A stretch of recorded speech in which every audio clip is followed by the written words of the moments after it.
Open-cut mining is implicated with the removal and demolishing of rock and soil of surface layers in order to attain the mineral deposit.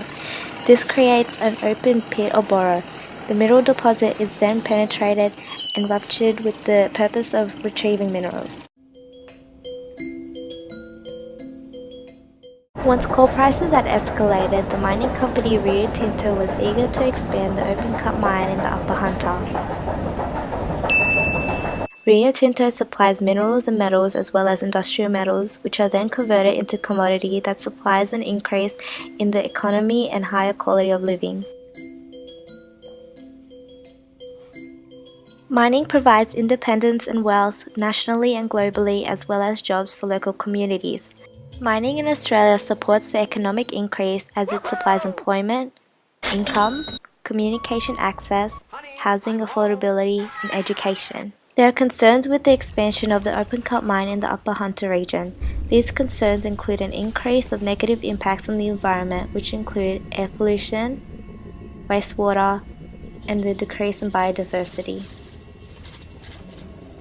Drastic procedures of open-cut mining result in large quantities of toxic chemical fumes that contaminate the atmosphere, which lead to air pollution. This brings about immense health concerns to surrounding soils, crops, rivers, animals, and people. Another destructive consequence that will increase due to the expansion of open-cut mine is the contamination of wastewater into water resources and land surrounding the mine site. The wastewater consists of high saline levels and other toxic materials, which fundamentally poisons the surrounding environment. The expansion will also affect the landscape of the environment and diminish biodiversity on a momentous scale. The expansion is a form of ecocide as large amounts of abundant forests and woodlands are being destroyed through immensely modifying a large region. This prevents inhabitation by flora and fauna, therefore guarantees a great decrease in biodiversity. The New South Wales Minerals Council has proposed management strategies to reduce the consequences of mining on biodiversity, air and water. An objective is to reconstruct agricultural land back to its original condition for production. For other lands, an objective is to reconstruct the land as close to its original condition as possible. Occasionally, the land is entirely restored to a much greater condition than its previous condition. The land may be transformed to habitat areas, wetlands, recreational locality, or land appropriate for suburban sites. Natural habitats are formed for native flora and fauna by planting trees and native seeds, replacing lifeless trees, setting up nest boxes, and managing weeds and feral animals.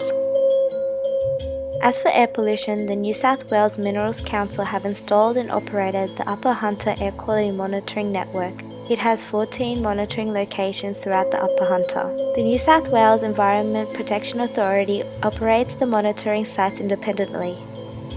The New South Wales Minerals Council is continually trialling, changing and executing the latest technologies to minimise dust.